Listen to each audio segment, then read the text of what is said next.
First Alert Weather with Chief Meteorologist Brad Travis. 48's Umbrella a Week giveaway is sponsored by Mr. Rooter, your locally owned expert plumbers for over 34 years. Oh, nice weather out there today, but we've got some big changes down the road. Tomorrow, the first change. Scattered showers and thunderstorms. Some could be strong. Can't rule out a brief severe thunderstorm warning out there for some hail and high wind, but I think the majority of that's going to be south of us towards Birmingham if you're traveling there. And we're talking mainly pea to dime size hail, and that typically doesn't do any damage. You start to get damage when you get quarter size hail and more. That's when you start to see damage to the roof and dents in your car. We may very well see that Saturday, especially Saturday morning all the way through Saturday evening. It's going to be a very long day Saturday, and there's still a lot of unknowns out there. The biggest unknown is what's going to happen Friday night into Saturday morning, and more it's looking like the atmosphere is going to be too warm to support thunderstorms, at least prolonged severe thunderstorms. So that leaves us more vulnerable in the morning hours because the air's not worked over, and that strong south wind coming in Friday is bringing that instability pretty much right at our doorstep, and you're going to see how that's going to feed the storms early Saturday morning coming up. Beyond that, Sunday looks good. If you're going down south, though, towards Dothan, Alabama, maybe Auburn, Alabama, the Gulf Coast, they could be dealing with severe weather all the way through 6 o'clock in the morning Sunday, and that could impact travelers coming back for spring break. So let them be aware of that, because I know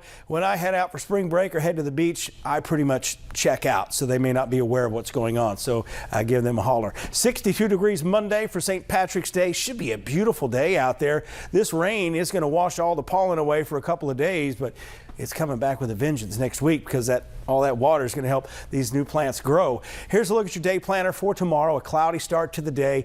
Peaks and pokes of sunshine, we'll call it 73 perhaps. Some of the model guidance coming in a little warmer, and that's going to increase the potential for a few of these stronger thunderstorms tomorrow afternoon. In the morning hours, we will see a few thunderstorms. You see this one here at least showing up in the model guidance.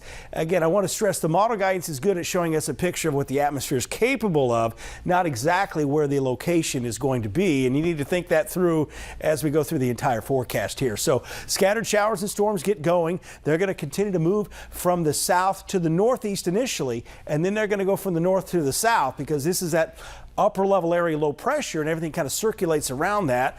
Overall, not a lot of wind shear here. This is just a minor thunderstorm event the way it looks right now. As we go past 2 o'clock, we continue to see thunderstorms. These will go away just before sunset, so that'll be good. Here's the storm development timeline of the most impactful weather we expect Saturday morning. 8 a.m. from Russellville to the south towards Smith Lake, 9 a.m. across parts of the metro area back to Florence, and 10 a.m. From Hazel Green north of Florence towards Scottsboro and Fort Payne. This will all move northeast. Again, this all depends on the development overnight, and you see a lack of development until we get to Saturday morning. I'll have a lot more on this at 6 o'clock.